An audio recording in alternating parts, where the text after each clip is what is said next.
Introducción. Primera parte. Nuestro autobús bíblico llega hoy una vez más para iniciar la marcha por el último libro de la Biblia, el Apocalipsis. Y queremos dedicar algún tiempo a la introducción de este maravilloso libro, porque hay varias razones para ello, como vamos a destacar al avanzar en el estudio. Y nos acercamos al libro de Apocalipsis en esta ocasión con temor y temblor, no por falta primordial de confianza de nuestra parte, aunque eso es evidente, estamos seguros de ello, sino por los muchos aspectos que entran en este campo, ya que hay una falta de parte de los oyentes. Y amigo oyente, este es el 66º libro de la Biblia. Es el último, como hemos dicho, y eso indica que necesitamos conocer otros 65 libros antes de llegar aquí. Muchos de nuestros oyentes estuvieron con nosotros cuando comenzamos el estudio en Génesis hace 5 años, y es necesario tener antecedentes de un conocimiento activo de todo lo que dice la Biblia, de todo lo que se ha presentado anteriormente. Uno necesita tener cierto sentir de las Escrituras, así como también de los hechos que se destacan en ella. Y luego hay otro hecho que hace que nosotros entremos al estudio de este libro con cierta alarma, y la razón nuevamente es el clima en el cual estamos dando estos estudios en Apocalipsis. Esto no es primordialmente a causa de la era escéptica e incrédula, aunque eso es cierto, sino que es más bien a causa de estos días tenebrosos, desesperados y difíciles en los cuales vivimos. El fracaso del liderazgo en todo campo, ya sea gubernamental o político, científico o académico. Los educadores del presente ni siquiera pueden controlar las universidades. ¿Cómo pueden entonces suplir el liderazgo que necesita el mundo? También tenemos a los militares y a los grandes hombres de negocios, y los actores y actrices, y uno puede ver a esta gente en las entrevistas por televisión, y solamente necesita unos pocos minutos para darse cuenta que ellos no tienen nada que decir. Hablan mucho, pero dicen muy poco que valga la pena. Ahora debemos decir que ninguno de estos grupos y segmentos de nuestra sociedad tienen engaños en sí. En realidad son fracasos en el campo del liderazgo, porque en el presente existe esta falta de liderazgo. No hay nadie que nos guíe para poder salir de este pantano o embrollo moral en el que nos encontramos, o de los difíciles problemas que nos tienen atrapados. Estamos viviendo en tiempos difíciles. Creemos en realidad que este es uno de los peores tiempos en la historia de la Iglesia. Se hace muy difícil, y a causa del gran peligro que existe hoy, el doctor Carl Ray escribió hace muchos años, después de la Segunda Guerra Mundial, lo siguiente: «Yo tengo temor. Todos los científicos que conozco tienen temor. Están atemorizados por las vidas de ellos y están atemorizados también por la vida suya». Amigo oyente, este es el cuadro de estos días y podríamos citar muchos más. Y la Iglesia hoy no tiene ninguna solución a los problemas de esta hora en la que vivimos, lo que hace de eso algo muy difícil. Una de las cosas que se ha notado es el crecimiento fenomenal de la membresía de la Iglesia, especialmente después de la Segunda Guerra Mundial, y eso solo por un tiempo. Pero hubo un crecimiento fenomenal de la membresía de un 20% de la población en 1884 a un 35% de la población allá por el año 1959. Ese fue el punto más elevado al que llegó la membresía en las iglesias protestantes. Y eso indicaría la posibilidad de una iglesia llena de entusiasmo para Dios.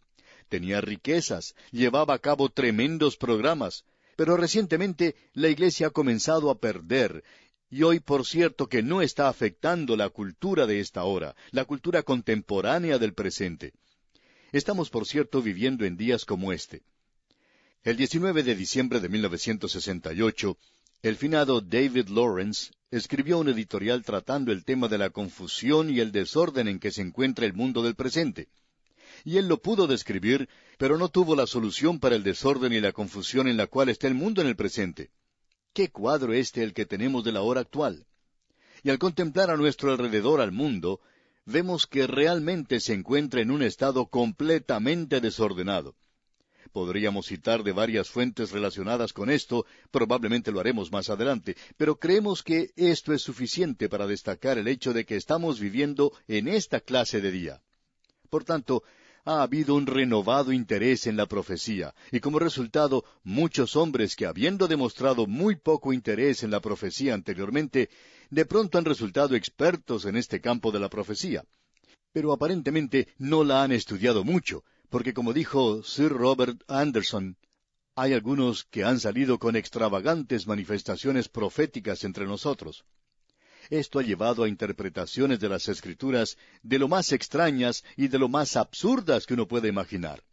Esta gente hace del libro de Apocalipsis algo místico, fanático y un libro difícil de comprender. Están comenzando a establecer hechos y fechas y traducen el Apocalipsis como algo que está sucediendo ahora o que ha sucedido recientemente. Y algunas de estas interpretaciones hasta nos hacen dar risa de veras. Podríamos decir mucho más, pero solamente queremos presentar una ilustración aquí para demostrar el extremo ridículo a que pueden llegar algunas personas. En el pasado hemos utilizado otras ilustraciones, pero aquí tenemos a un hombre que se supone es un maestro de la Biblia, y nosotros hace tiempo estuvimos estudiando el libro de Amós, usted recordará. Y este hombre, pues, nos escuchó.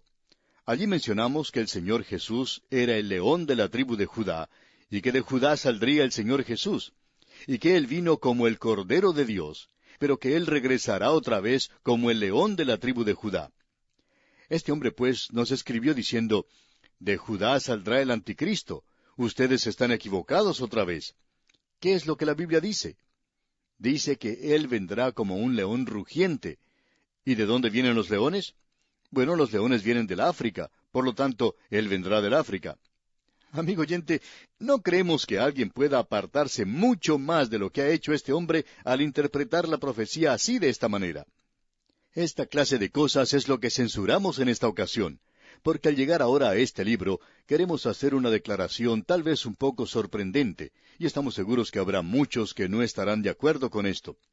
Vamos a tratar de responder a todas estas interpretaciones extravagantes al avanzar en nuestro estudio, y vamos a demostrar que el libro de Apocalipsis es uno de los libros más sensatos que existen en la Biblia. Permítanos hacer esta declaración un poco sorprendente. El libro de Apocalipsis no es un libro difícil. Los liberales han tratado de hacer de él esta clase de libro, diciendo que es un libro muy difícil. Es un libro simbólico, difícil y complicado de comprender, y por supuesto los premilenaristas del presente en general están tratando de demostrar que este es un libro extravagante y quizá absurdo. Pero en realidad, amigo oyente, no es un libro difícil. Es el libro mejor ordenado de la Biblia, y no hay ninguna razón para entenderlo mal. En primer lugar, queremos decir que no hay ningún otro libro en la Biblia, y vamos a tratar con esto al seguir más adelante en nuestro estudio. No hay otro libro, pues, en la Biblia que sea tan ordenado como es el libro de Apocalipsis. Esto es lo que queremos decir. Este libro se divide a sí mismo, como ya hemos de ver. Juan dice que a él se le ha indicado que debe escribir las cosas que ha visto, las cosas que son y las cosas que serán, o sea, pasado, presente y futuro. Y luego usted verá que este libro se divide a sí mismo, como no lo hace ningún otro libro, en una serie de 7, y cada uno es tan ordenado como lo puede ser. Y usted descubrirá que ningún otro libro en la Biblia se divide a sí mismo de esta manera, si es que prestamos la debida atención a la forma en que el libro está escrito. Ahora hay otra cosa más que necesitamos, y estamos diciendo esto a manera de introducción. Al entrar luego en este libro, vamos a demostrar todo lo que decimos. Hay aquellos que afirman que este libro es todo simbólico, y que uno en realidad no lo puede comprender, es más allá de nuestro entendimiento. Y amigo oyente, el libro de Apocalipsis tiene que ser tomado literalmente. Y cuando es un símbolo, será indicado, será declarado así, y será algo simbólico de la realidad. Y la realidad será algo mucho más real que los símbolos, por la sencilla razón de que él utiliza un símbolo para describir una realidad. Y eso es importante. Más aún, es de suma importancia el seguir esto, ya que debemos permitir que este libro de Apocalipsis nos diga lo que quiere decir. A causa de esto, no tenemos ningún derecho de ir al libro de Apocalipsis y tratar de sacar de él algunos de estos maravillosos cuadros que nos presenta Juan, y algunos de ellos son en realidad simbólicos, pero simbólicos de una realidad que no es una realidad que está teniendo lugar ahora. Pero antes de entrar en esto, permítanos decir algo más, y luego desarrollaremos esto más adelante. El libro de Apocalipsis es profético del futuro. Cuando fue dado, todo allí era profético, y todo miraba hacia el futuro, aun comenzando con el Cristo glorioso resucitado. Él pudo verle a Él como es en el presente. Pero esa es una visión que fue dada, y ya que fue una visión dada, Él tuvo que escribirlo como una visión que fue, es decir, en el pasado. Pero era una visión del Señor Jesucristo como Él es hoy. Así es que la iglesia se nos presenta ante nosotros en un cuadro de 7 iglesias que en realidad existían, que eran iglesias verdaderas, y uno puede visitar esos 7 lugares, y hay algunos que han pasado mucho tiempo visitándolas, y más de una vez también, porque esto es algo realmente maravilloso, y hace que estas iglesias vivan para nosotros en el presente. Y uno puede ver y admirar y contemplar las ruinas de esto en el presente, y puede apreciar cómo Juan estaba hablando a una situación local, estaba dando la historia de la iglesia. Y luego, al comienzo del capítulo 4, la iglesia ya no se menciona más. En realidad, no se menciona más en el libro de Apocalipsis. Ahora alguien quizá nos diga, ¿quiere usted decir con eso que ya deja de existir? Bueno, sale de esta tierra y va al cielo. ¿Y qué es lo que le sucede? Bueno, la iglesia llega a ser la esposa de Cristo. Y usted va a poder ver a la esposa en la última parte del libro de Apocalipsis. No es ya la iglesia. Ahora es la esposa que va a ser presentada a Cristo. ¡Qué cuadro, amigo oyente, es este! Y luego, comenzando con el capítulo 4, todo se expresa definitivamente en el futuro, donde nos encontramos ahora. Así es que, cuando alguien trata de sacar del libro de Apocalipsis alguna visión en cuanto al hambre, o a la guerra, o cosas por el estilo, simplemente no encajan, no le da ningún resultado. Así es que debemos permitirle a Juan que nos diga las cosas tal cual son. Y amigo oyente, necesitamos permitirle a la Biblia que nos hable de esa manera. Hay algunos que sacan de aquí ideas realmente absurdas y extravagantes. Esa es la razón por la cual entramos a este libro con mucho temor y temblor. Ahora, lo interesante de notar aquí es que la profecía está siendo desarrollada en el presente. Las grandes doctrinas de la Iglesia han sido desarrolladas en ciertas épocas.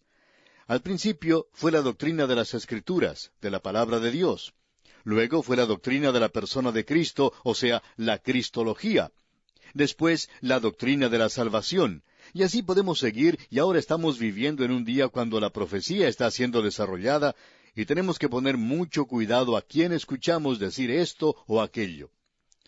Cuando los peregrinos salieron para América, el pastor de la ciudad de Leiden, Holanda, les recordó algo que quisiéramos citar ahora.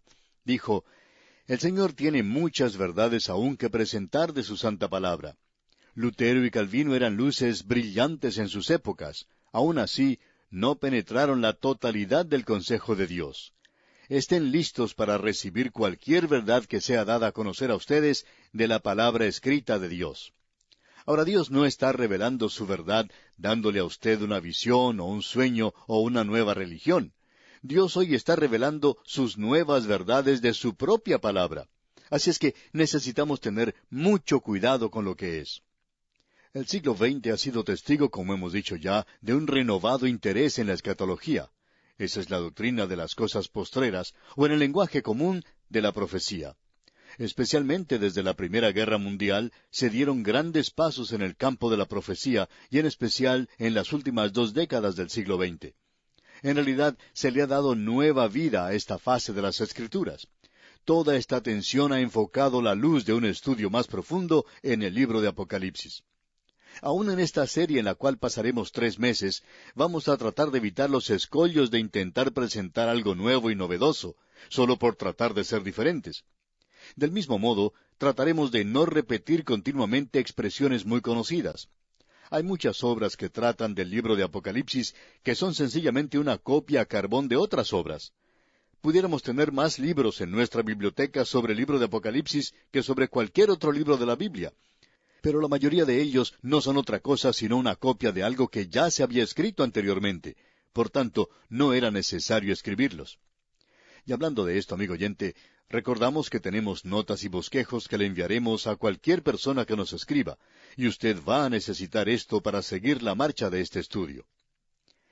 En nuestro próximo programa, Dios mediante, vamos a dedicar más tiempo a esta introducción y esperamos poner nuestro pie en el umbral de este libro antes de concluir este estudio. Presentaremos las diferentes teorías de interpretación del Apocalipsis. Existen en realidad 4 teorías diferentes de interpretación y vamos a considerarlas, Dios mediante, en la próxima oportunidad. Ahora hay otro peligro que debemos tratar de evitar, y es el peligro de pensar que el libro de Apocalipsis puede ser presentado en un gráfico.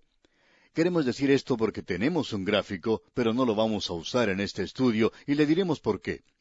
Un gráfico por lo general es demasiado complicado si uno coloca todo lo que debe poner allí, y entonces nadie lo entiende. Por otra parte, si es tan sencillo que uno puede llegar a comprenderlo, entonces no le dice a uno lo suficiente. Ese siempre ha sido el peligro que tenemos. Tenemos varios gráficos que diferentes personas nos han enviado, hombres en los cuales tenemos mucha confianza, y uno de ellos es tan complicado que uno necesita otro gráfico para poder entender el gráfico mismo. Así es que no vamos a estar usando gráficos, pero trataremos de indicar los diferentes períodos o las diferentes etapas al avanzar en nuestro estudio. Presentaremos un cuadro completo porque la Biblia comienza no solo con una vista global, sino con una vista universal. Dice, usted recuerda, en el principio creó Dios los cielos y la tierra. Y el libro de Apocalipsis es otro libro que no es solo un libro global, sino un libro universal. Demuestra lo que Dios va a hacer con su universo y con sus criaturas. No hay ningún libro que se le asemeje. Y vamos a detenernos aquí por hoy. Continuaremos Dios mediante en nuestro próximo programa. Mientras tanto, le sugerimos leer el primer capítulo de Apocalipsis para mantenerse al tanto de lo que diremos cuando demos inicio al estudio de este maravilloso libro. Todavía nos encontramos en los preliminares, dada la tremenda importancia de este libro, y tan pronto demos un enfoque apropiado a lo que tenemos por delante, entraremos directamente a considerar las verdades bíblicas de tanto valor para nosotros. Es nuestra oración que la presencia de Dios inunde su vida ahora y siempre. Apocalipsis. Introducción. Segunda parte. En nuestro programa anterior, amigo oyente, concluimos con el pensamiento de que las condiciones presentes, el fracaso de cada gran departamento de nuestra cultura contemporánea, ha fallado en presentar liderazgo al mundo, que los hombres se ven confundidos y están dirigiéndose en todas las direcciones. Esto ha sucedido ya por bastante tiempo. De hecho, desde la Segunda Guerra Mundial, los hombres se han sentido de esta manera. Ahora queremos seguir mencionando aquí algunas citas de los hombres que al fin de la Segunda Guerra Mundial percibieron lo que se aproximaba, aún en nuestro propio día.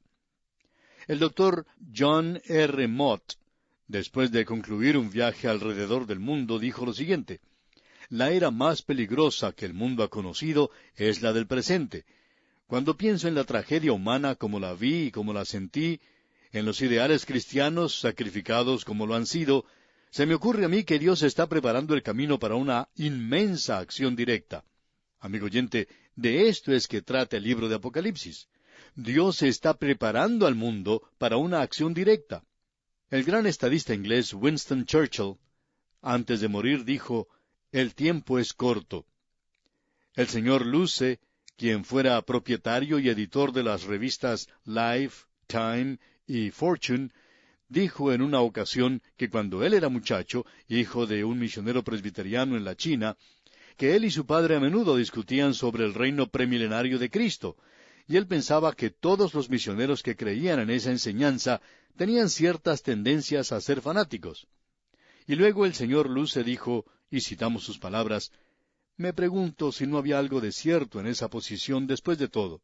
Por su parte, el historiador norteamericano Charles Baird dijo: por todo el mundo, los pensadores y filósofos sondean el horizonte del futuro y están tratando de fijar los valores de la civilización y están especulando en cuanto a su destino.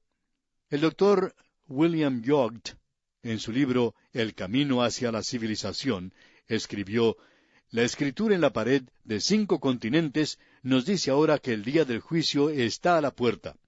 El doctor Raymond B. Fosdick, quien fue presidente de la Fundación Rockefeller, dijo: a muchos oídos les llega el ruido de las pisadas del juicio.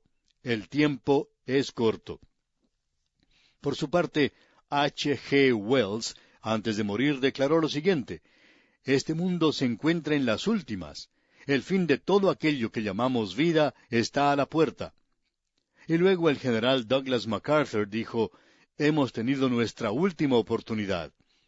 También el expresidente norteamericano Dwight Eisenhower dijo: sin una regeneración moral a través de todo el mundo, no hay ninguna esperanza para nosotros. Vamos a desaparecer un día en el polvo de una explosión atómica. Y luego el señor James D. Forrestal, quien fuera secretario de Defensa de los Estados Unidos hace muchos años, dijo: en mi opinión, el estado de tensión continuará por el resto de nuestras vidas y la de nuestros hijos. Es un porvenir tenebroso, pero se aprecia un rayo de esperanza. Nuestras vidas terrenales pueden ser cortadas en cualquier momento por la voz del arcángel y la trompeta de Dios a la venida de Cristo, quien es anunciado por segunda vez a un mundo destrozado por las luchas. De modo que, por mucho tiempo, amigo oyente, los hombres que han ocupado altos cargos han mirado hacia el futuro y lo mejor que ellos podían decir es que se avecinaba una gran crisis. Nos preguntamos lo que dirían si hubieran vivido en nuestros días. Bueno, como resultado de esto se ha podido apreciar un gran giro hacia la profecía, y creemos que se está desarrollando hoy como nunca ha sucedido antes en nuestra época. Pero a través de la historia de la Iglesia ha habido 4 sistemas diferentes de interpretación de la profecía, basados en su mayoría en el libro de Apocalipsis.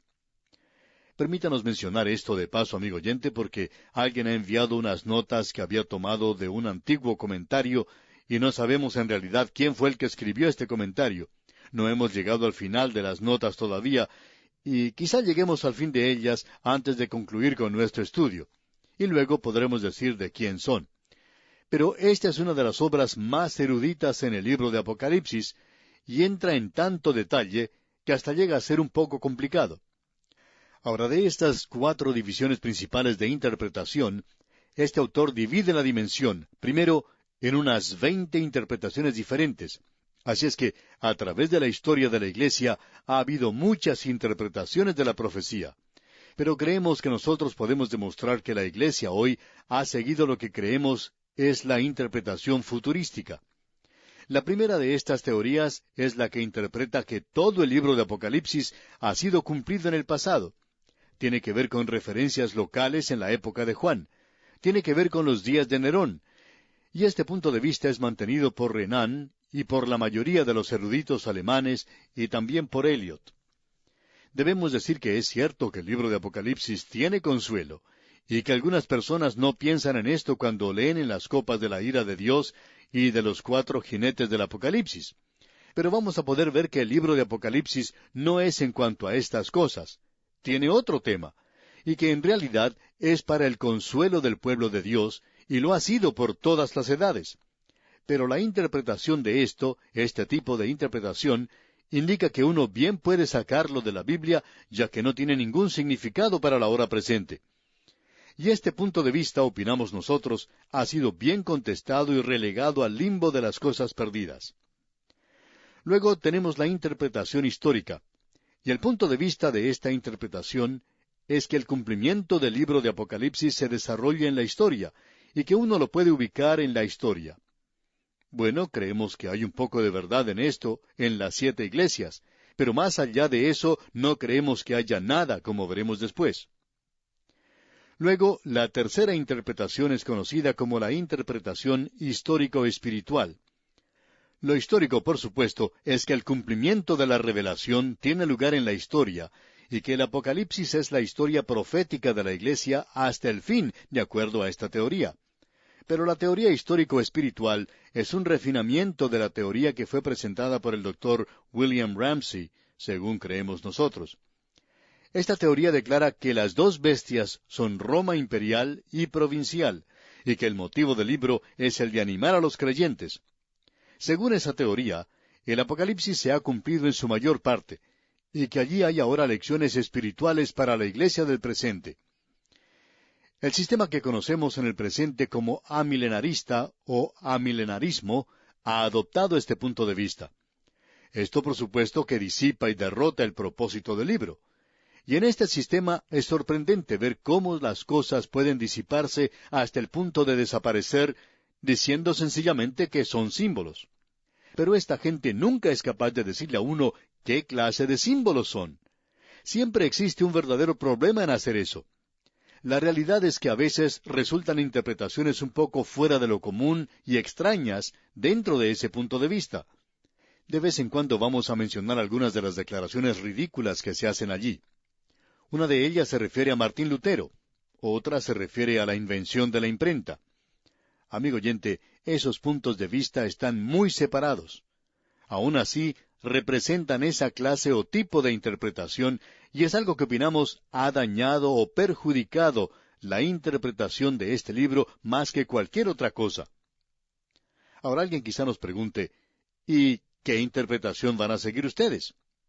Bueno, la cuarta y última es la conocida como la futurista, y mantiene el punto de vista que el libro de Apocalipsis es primordialmente profético y aún futuro, especialmente a partir del capítulo 4 de Apocalipsis hasta el final del libro. Este es el punto de vista de todos los premilenaristas, y es el punto de vista que aceptamos nosotros, y es el punto de vista que le vamos a presentar a usted, amigo oyente. Ahora, permítanos mencionar aquí algunas de las características singulares en cuanto a este libro de Apocalipsis. En primer lugar, debemos destacar que este es el único libro profético en el Nuevo Testamento. Hay 17 libros proféticos en el Antiguo Testamento y solamente uno en el Nuevo. La segunda cosa que deseamos destacar es que el escritor, Juan, se extiende mucho más allá en la eternidad que cualquier otro escritor en la historia. Eso lo podemos ver en su Evangelio. Dice, en el principio era el Verbo, y el Verbo era con Dios, y el Verbo era Dios. Y luego seguimos hacia el tiempo de la creación. Todas las cosas por Él fueron hechas, y sin Él nada de lo que ha sido hecho fue hecho. Ahora, en el libro de Apocalipsis, Él se extiende mucho más allá en la eternidad que cualquier otro libro. En realidad, hacia allí es a donde va Él al fin del libro, hacia la eternidad en el futuro, hacia el reino eterno de nuestro Señor y Salvador Jesucristo. Y es un cuadro glorioso, digamos de paso, que lamentablemente ha sufrido abuso o negligencia en el presente. Ahora, la tercera característica especial es que este libro tiene una bendición especial que se promete a los que leen el libro. Eso lo apreciamos en el capítulo 1, versículo 3, donde leemos, «Bienaventurado el que lee, y los que oyen las palabras de esta profecía, y guardan las cosas en ella escritas, porque el tiempo está cerca». Esta es una promesa de bendición. Al final del libro se nos da una advertencia, allá en el capítulo 22, versículos 18 y 19, donde leemos, «Yo testifico a todo aquel que oye las palabras de la profecía de este libro. Si alguno añadiere a estas cosas, Dios traerá sobre él las plagas que están escritas en este libro. Y si alguno quitare de las palabras del libro de esta profecía, Dios quitará su parte del libro de la vida, y de la santa ciudad, y de las cosas que están escritas en este libro». Esto debería ser algo que llame la atención a aquellos que gustan de presentar interpretaciones absurdas y extravagantes. Es peligroso el decir cualquier cosa en cuanto a este libro de Apocalipsis, porque la gente se da cuenta de que hemos entrado a una gran crisis en la historia. Y luego, el decir algo que está completamente fuera de línea es engañoso. Pero lo más desafortunado es que los maestros más populares en cuanto a la profecía del presente son aquellos que se han apartado por las ramas. Y esto precisamente presenta, según opinamos, un problema muy serio. Más adelante veremos las repercusiones de esto. Ahora, la cuarta cosa destacada en cuanto al libro de Apocalipsis es que no es un libro sellado. Usted recuerda que Daniel estaba hablando en cuanto al libro sellado hasta el fin. Pero aquí en el libro de Apocalipsis se le dice a Juan, en el capítulo 22, versículo 10, «Y me dijo, no selles las palabras de la profecía de este libro, porque el tiempo está cerca». Nosotros estamos en desacuerdo con aquellos, especialmente los liberales del presente, que gustan decir que el libro de Apocalipsis es un libro muy difícil, lleno de cosas que uno no puede comprender y todo eso. Bueno, eso es contradecir aquello que el Señor Jesucristo mismo ha dicho, que este no es un libro sellado. Como hemos dicho antes, es probablemente el libro mejor organizado que se encuentra en la Biblia. La quinta cosa que deseamos destacar en cuanto a este libro es que es una serie de visiones expresadas en símbolos que tratan con la realidad. La interpretación literal se prefiere casi siempre, a no ser que Juan presente claramente ante nosotros que se debe hacer de otra manera. Llegamos ahora a la sexta y última característica destacada de este libro, y es algo sorprendente, por cierto. En cierto sentido, es más importante. Este libro es como una gran estación terminal del ferrocarril. Allí es donde van a parar todas las líneas de profecía que vienen de otras porciones de las Escrituras. El Apocalipsis no origina y tampoco da principio a nada, sino que consume y concluye aquello que ha comenzado en otra parte. Es imperativo entonces que antes de entender correctamente el libro, uno debe ser capaz de localizar el punto de procedencia de cualquier gran tema de la profecía, desde la primera referencia hasta la última. Y allí vemos 10 grandes temas de la profecía que encuentran su culminación en este libro. Esa es la razón por la cual un conocimiento del resto del libro, es decir, de toda la Biblia, es imperativo para poder comprender el Apocalipsis. Tenemos ahora una información que no hemos revisado, y no planeamos hacerlo tampoco. Pero aquí queremos presentar algo que se nos ha dado, y es que de 404 versículos en Apocalipsis, 278 contienen referencias al Antiguo Testamento. Es decir que más de la mitad de este libro depende en su entendimiento del Antiguo Testamento. Se calcula que más de 500 referencias aluden al Antiguo Testamento en el Apocalipsis. Ahora, los libros que más se destacan en citas en el Apocalipsis, según creemos nosotros, son los Salmos, Daniel y Zacarías. Y usted recuerda que cuando estudiamos Zacarías, mencionamos cuán importante sería para el Apocalipsis. También tenemos a Génesis, Isaías, Jeremías, Ezequiel y Joel y todos los demás. Esto hace que este sea un libro destacado y maravilloso. Ahora, ¿cuáles son los 10 grandes temas? Para poder verlos, permítame ponerlo al corriente de las cosas. Antes habíamos estado hablando de estaciones de ferrocarril, y eso fue un buen ejemplo en muchas partes para las cosas del pasado. Pero ahora es mucho más popular el viajar en avión. Así es que, para ponerlo al día, vamos a decir que este libro es como un gran aeropuerto internacional. Podemos ver que arriba un avión viene procedente del Japón. La gente de ese país son japoneses. Y si usted nunca ha visto un japonés, a usted le interesará observarlos detenidamente. Quizás se pregunte de dónde viene esa gente. Y usted podrá notar que muchos de ellos usan ropas diferentes a las nuestras, y usted podría tener muchas preguntas. Usted querría saber más de ellos, y necesitaría saber de dónde vienen para poder comprender ese avión y la gente que está saliendo de él. Y ahora viene otro avión, digamos de la ciudad de Nueva York, lleno de hombres de negocios. Todos están bien vestidos, y ni bien llegan al aeropuerto, salen corriendo con su maletín en mano a buscar más negocios. Y uno necesitaría comprender de dónde venían para poderlos comprender.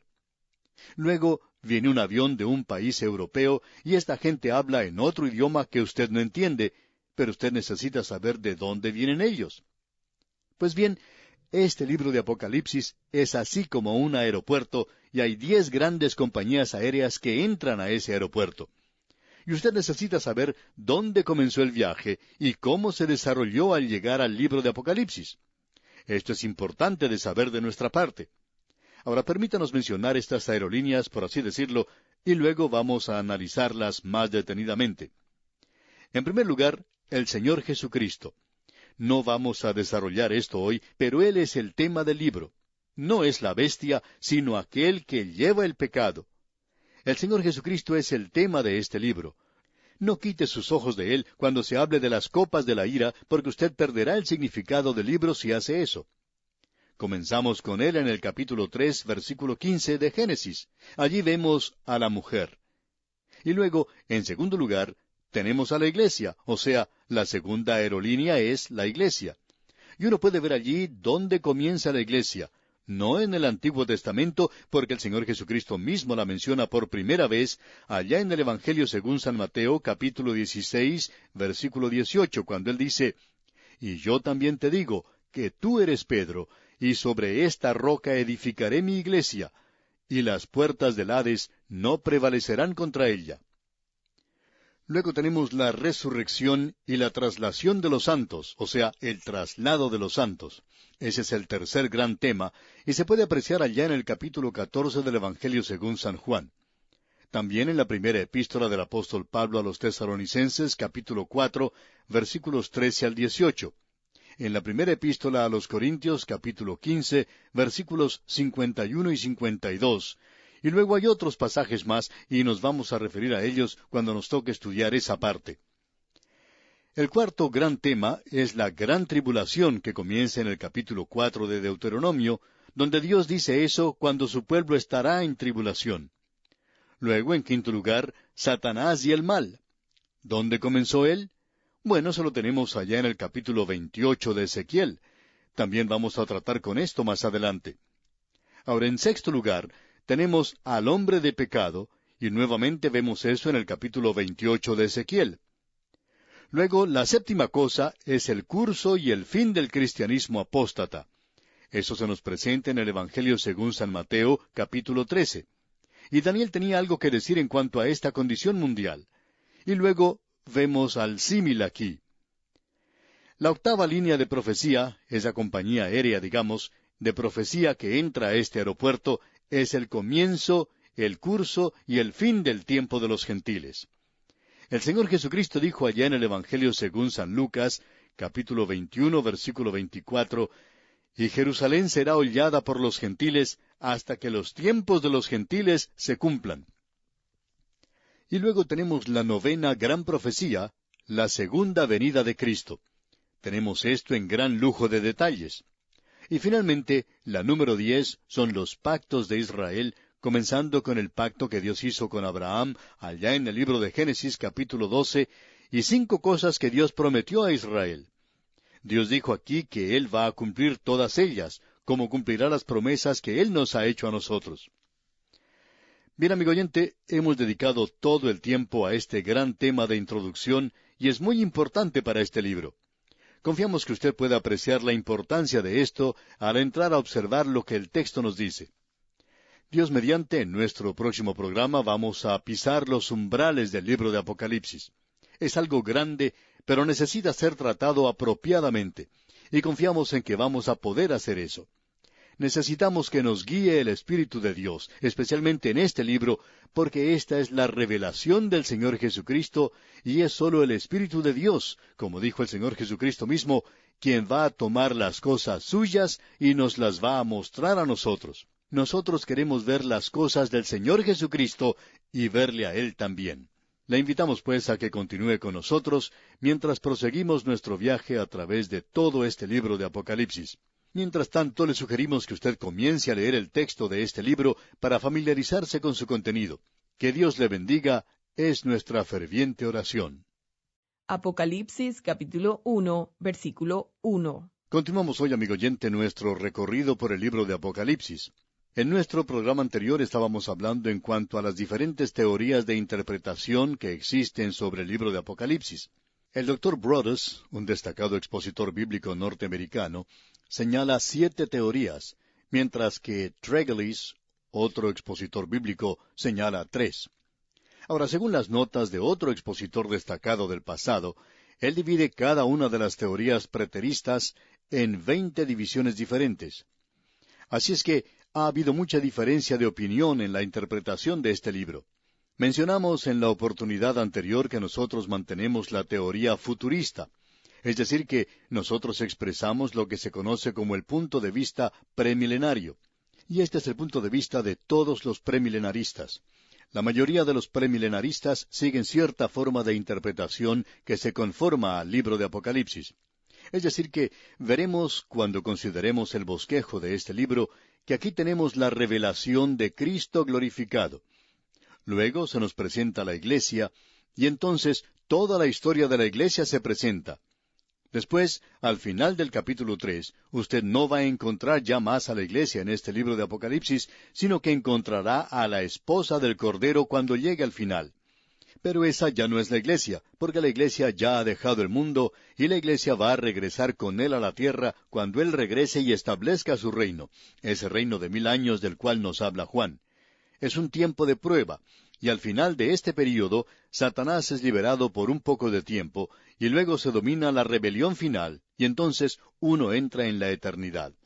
Eso pues, a grandes rasgos, es el punto de vista que se acepta generalmente. Ahora reconocemos que hay muchos en el presente que están tratando no solo de dejar de lado esto, sino que ellos dicen cosas duras en cuanto a esta interpretación. Un libro que se publicó hace ya varios años cita a varios expositores destacados de la Biblia, y entendemos que el escritor de este libro es un laico, y no hay nada malo con ser un laico, pero probablemente este hombre debería mantenerse en su propio campo. Pues bien, en cierta ocasión el autor de este libro llamó por teléfono al Dr. Magee, el autor de estos estudios bíblicos, y le hizo una pregunta. El Dr. Magee no se encontraba bien de salud en aquella ocasión y no quiso responder la pregunta de este hombre y no respondió. Sin embargo, este escritor indicó en su libro que el Dr. Magee no pudo contestar su pregunta, cuando lo cierto es que él no quiso dar respuesta a esa pregunta. No quería verse mezclado en un argumento con un hombre de quien se había convencido adoptaba una posición muy fanática. Ahora, si este escritor cita mal a otras personas de la misma forma en que citó mal al Dr. Magee, pues entonces no hay razón para tener confianza en su libro. Y el interrogante que ese libro presenta es que este punto de vista que tenemos en el presente es algo completamente nuevo. Y admitimos que se ha desarrollado, como la mayoría de las otras interpretaciones, en la segunda mitad del siglo XX. Ahora, por mucho tiempo existió y todavía quedan algunos residuos de lo que se conocía como el postmilenarismo. Ellos creen que el mundo mejorará, que la Iglesia convertirá al mundo y que Cristo vendrá y reinará. Bueno, este es un punto de vista que ya ha pasado de moda en el presente. Hoy uno encuentra muy pocas personas que mantienen este punto de vista. 2 guerras mundiales, una depresión mundial y la incertidumbre y la crisis por las cuales está pasando el mundo, eso no ayuda mucho al postmilenarismo. Tenemos luego los llamados amilenaristas, y ellos no creen que existe un milenio. Es decir, que aquí es a donde se han escapado la mayoría de los postmilenaristas. Todavía quedan algunos por allí, pero la mayoría de los postmilenaristas han llegado a ser ahora amilenaristas. Ahora, en el día de hoy, aunque corremos el riesgo de ser un poco monótonos, quisiéramos regresar un poco y considerar los puntos de vista de hombres del pasado, aquellos que estaban esperando que Cristo viniera. Ellos no estaban esperando la gran tribulación, ni siquiera estaban esperando el milenio. Ellos estaban esperando que Él viniera, y ese es el corazón mismo del punto de vista premilenario, según lo mantenemos en el presente. Podemos considerar lo que dijo, por ejemplo, Bernabé, quien fue compañero del apóstol Pablo. A él se le ha citado diciendo que el verdadero sábado es esos 1000 años cuando Cristo venga a reinar. Clemente I, quien era obispo de Roma, en el año 96 después de Cristo, dijo, «Debemos esperar cada hora el reino de Dios. Nosotros no sabemos el día». Policarpo, en el año 108 después de Cristo, cuando era obispo de Esmirna, usted recuerda que él fue quemado en la hoguera, dijo, «Él nos levantará de entre los muertos, reinaremos con él». Ignacio, quien fue obispo de Antioquía, y según dice uno de los historiadores, fue el sucesor del apóstol Pedro, él dijo, «Considerad los tiempos y esperadle». Y Papios, en el año 116, siendo obispo de Hierápolis, de quien Ireneo dijo que había oído a Juan, él dijo, «Habrá 1000 años cuando el reino de Cristo será establecido personalmente en la tierra». Y Justino Mártir, en el año 150 después de Cristo, dijo, «Yo y todos los demás que eran creyentes ortodoxos en todos los puntos, sabemos que habrá 1000 años en Jerusalén, como Isaías y Ezequiel han declarado». Luego Ireneo dijo, «Esto puede ser sólo cumplido en el regreso personal a la tierra de nuestro Señor». Ese era el reino del cual el Señor dijo que Él bebería de nuevo del vino en el reino. Tertuliano, por su parte, en el año 200 dijo, «Nosotros confesamos verdaderamente que el reino ha sido prometido en la tierra». Y también uno puede ver lo que dijo Martín Lutero. Él dijo, «No pensemos que la vida de Cristo está muy lejos». Calvino, en su tercer libro del Instituto, dijo, «La Escritura uniformemente nos ordena que esperemos con expectativa el advenimiento de Jesucristo». Luego, Canon Fawcett dijo lo siguiente, «Los padres primitivos de la Iglesia, Clemente, Ignacio, Justino Mártir, Ireneo, todos esperaban el pronto regreso del Señor como el precursor necesario del reino milenario». No fue sino hasta cuando la iglesia profesante perdió su primer amor y se convirtió en una ramera descansando en el poder mundial, que ella dejó de ser la esposa que salía a encontrarse con el esposo y buscaba reinar sobre la tierra sin esperar su advenimiento. Y luego el Dr. Eliot escribió: todos los expositores primitivos, con la excepción de Orígenes y de unos pocos que rechazaron Apocalipsis, eran premilenarios. Gosler, por su parte, en su obra sobre la historia de la Iglesia, dijo: esto fue mencionado tan clara y prominentemente que nosotros no dudamos en considerarlo como la creencia general de aquella era. El Dr. Adolfo Harnack escribió: los padres primitivos, Ireneo, Hipólito y Tertuliano, lo creían porque era parte de la tradición de la Iglesia primitiva. Lo mismo ocurrió a través de 4 siglos con estos teólogos latinos que escaparon la influencia de la especulación griega. Y amigo oyente, cuando alguien dice que esto fue algo que se originó hace 100 años por una bruja de Inglaterra, en realidad no sabe de lo que está hablando. Después de todo, debemos preguntarnos, ¿qué es lo que dice la Biblia? Eso es lo importante. Y como respuesta podemos decir esto: no estamos interesados en lo que dijo alguna bruja hace 100 años. ¿Qué es lo que dice Pablo? ¿Qué es lo que dice el Señor Jesucristo? ¿Qué es lo que dice la palabra de Dios? Eso es lo importante, amigo oyente. ¿No le parece interesante que esta era la creencia de aquellos hombres? Ahora aquí tenemos algo más y quisiéramos mencionarlo. En nuestras notas y bosquejos que enviamos a los oyentes, tenemos un pequeño gráfico. Es algo muy sencillo sobre Apocalipsis y también en nuestro libro sobre Resumiendo la Biblia. Lo consideramos importante. Comienza con la cruz de Cristo y su ascensión. En el capítulo 1 podemos ver al Cristo glorificado aquí en Apocalipsis. En los capítulos 2 y 3 vemos a la iglesia.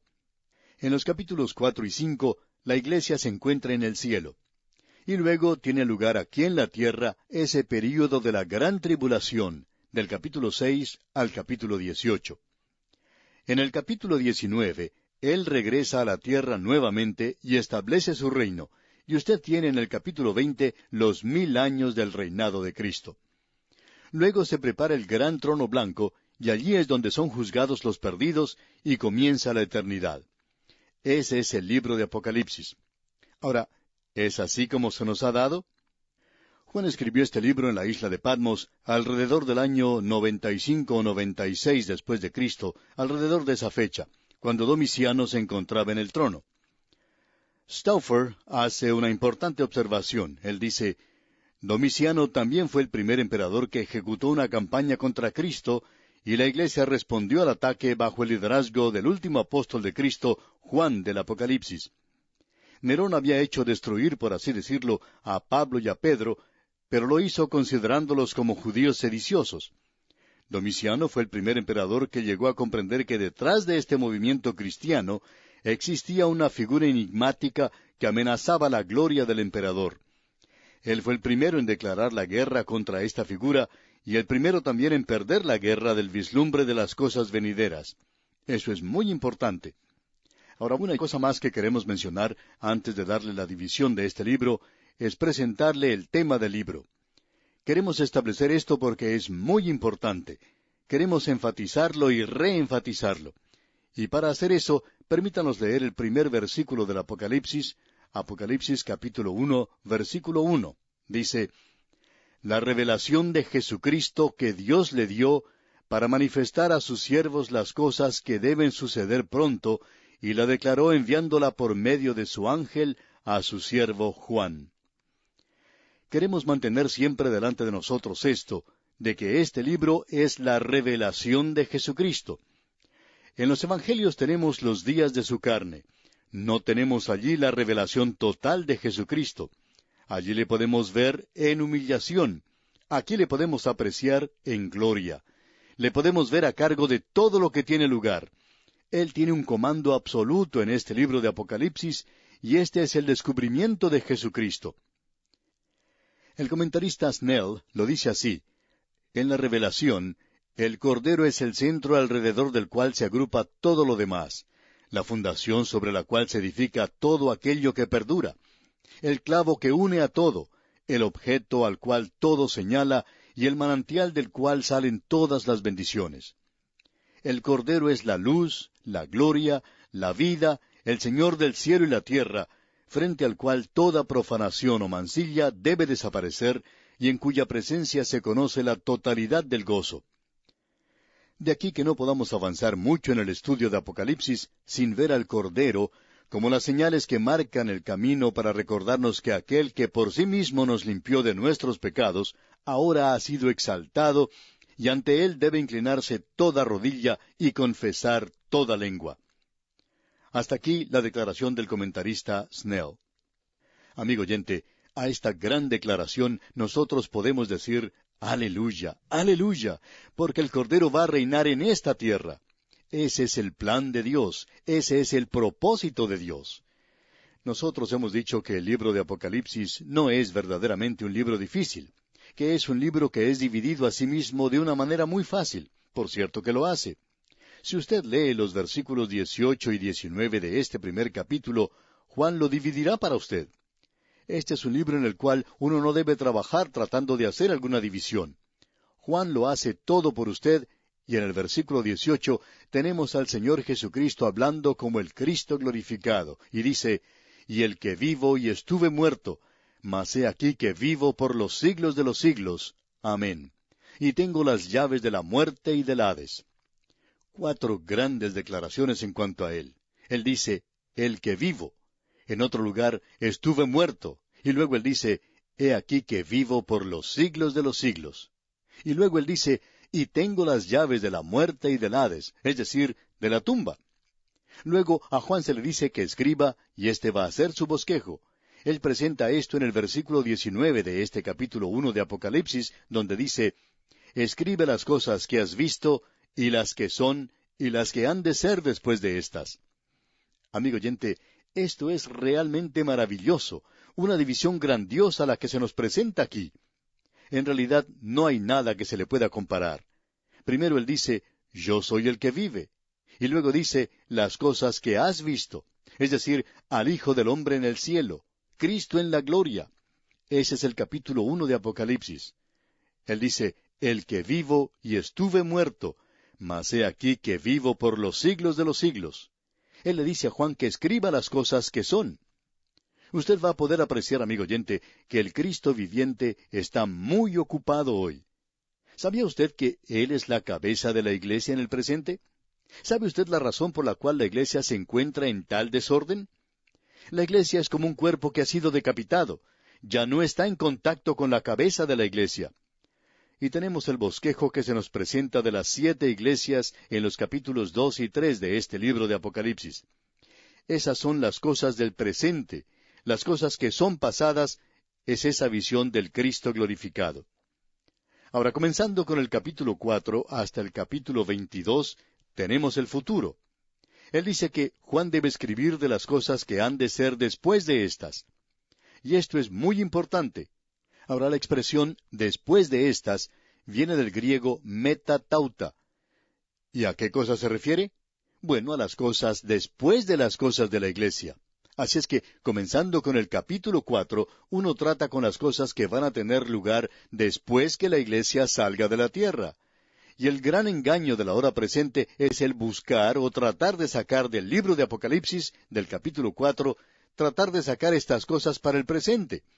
Es por eso que tenemos todas esas interpretaciones extravagantes hoy. ¿Por qué no seguimos simplemente lo que Juan nos está diciendo? Él dice, «aquí tienen mi bosquejo, síganlo. Escribe las cosas que has visto, y las que son, y las que han de ser después de estas».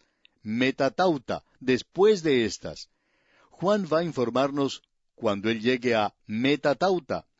Eso comenzará con el capítulo 4, las cosas que han de ser después de estas. Así es que no hay cómo perder esto de vista, a no ser que usted tenga algún sistema de interpretación que no encaje dentro del libro de Apocalipsis. Entonces, si no sucede así, entonces usted va a tener sus problemas. Debemos mantener en mente que el Señor Jesucristo está detrás de todo lo que tiene lugar en este libro. Él está a cargo completamente de todo. Él es el Cristo glorificado. Ah, amigo oyente, que usted y yo pudiéramos verle a Él hoy. Hemos tratado de presentar ciertas divisiones de este libro en formas o maneras diferentes. Lo hemos dividido en la misma división que Juan nos da. O sea, en el capítulo 1 tenemos la persona de Jesucristo, Cristo en la gloria. Luego, en los capítulos 2 y 3, tenemos la posesión de Jesucristo, es decir, su iglesia. Es suya, su iglesia, de que Él amó a la iglesia, Él se entregó por ella para que fuera suya. Y esto lo tenemos en los capítulos 2 y 3. La iglesia, su iglesia. Luego tenemos el programa de Jesucristo como es visto en el cielo, en los capítulos 4 al 22, donde está la consumación de todas las cosas sobre esta tierra. Esto es lo que hace de este libro de Apocalipsis un libro tan glorioso, maravilloso. Bien, amigo oyente, mencionamos apenas el versículo 1, pero en realidad no lo consideramos mucho. Dios mediante, en nuestro próximo programa vamos a comenzar con el texto mismo de este maravilloso, hermoso libro de Apocalipsis. Y es nuestra oración que el Espíritu de Dios sea en realidad nuestro Maestro. Le invitamos, pues, a que continúe con nosotros en el desarrollo de este estudio. Que Dios le bendiga en manera especial es nuestra ferviente oración. Apocalipsis capítulo 1, versículos 1 al